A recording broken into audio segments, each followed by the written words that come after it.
বিসমিল্লাহির রহমানির রহিম। জামাত ইসলাম ৭১-এর সংবিধান মুছে ফেলতে চায় কেন?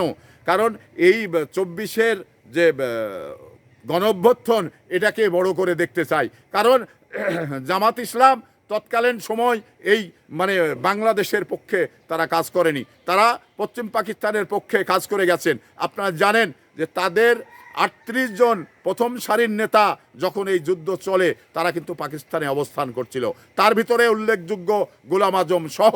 তো সেখানে তারা পাকিস্তানের পক্ষে অবস্থান নিয়েছিল, নিয়ে এদেশের অনেকেই মানে পাড়া মহল্লায় আগুন ধরিয়ে দিয়েছে, পুড়িয়ে দিয়েছে এবং সুন্দর মা বোনদের ধরে নিয়ে পশ্চিম পাকিস্তানের মানে পুলিশের কাছে লেলিয়ে দিয়েছে। তো এই জামাত ইসলাম এদেশের মানে পশ্চিম পাকিস্তানের দোসর ছিলেন।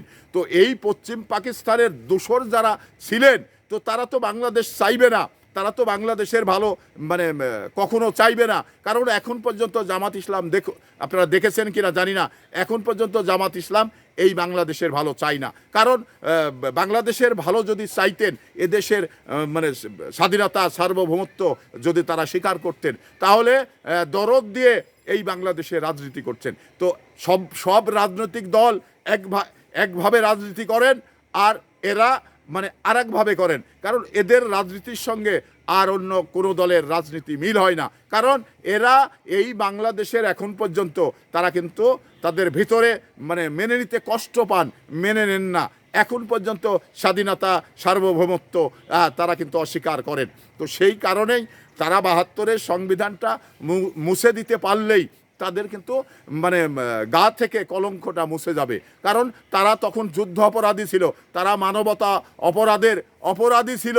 তো তারা দায় মুক্ত হওয়ার জন্যেই ৭২-এর সংবিধানটাকে মুছে দিতে চাচ্ছে।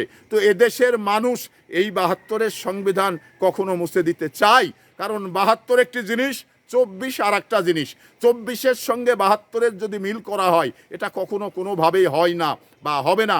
কারণ এই ৭২-এর যে সংবিধান হয়েছে, ৭১-এ যে যুদ্ধ হয়েছে দীর্ঘ ৯ মাস, সেই যুদ্ধে আমাদের দাবিটা ছিল কি? আমাদের দাবি ছিল আমরা একটি মানচিত্র পাওয়ার জন্যে, আমরা একটি এই মানে ভূখণ্ড পাওয়ার জন্যে, স্বাধীন সার্বভৌমত্ব ভূখণ্ড পাওয়ার জন্যেই আমাদের এই আন্দোলনটা ছিল। তো সেই আন্দোলনের সঙ্গে যখন ২৪-এর সঙ্গে অনেকেই মিল করছেন, তো কিভাবে মিল করছেন, কোন ভিত্তিতেই মিল করছেন আমি কিন্তু জানি না। তবে আমার কাছে যেটা মনে হয়, কোনোভাবেই ৭২ বা ৭১-এর সঙ্গে এই ২৪-এর কখনো কোনোভাবেই মিল হয় না। শুধু মিল করতে চান জামাত ইসলাম বা জামাতের দোসর যারা, কারণ তারা পশ্চিম পাকিস্তানের দোসর হয়ে এদেশের নারীদের মানে পশ্চিম পাকিস্তানের মিলিটারির কাছে লেলিয়ে দিয়েছেন, এদেশের মানুষকে খুন করেছেন, এদেশের পাড়া মহল্লায় আগুন ধরিয়ে দিয়ে পুড়িয়ে মেরে ফেলেছেন।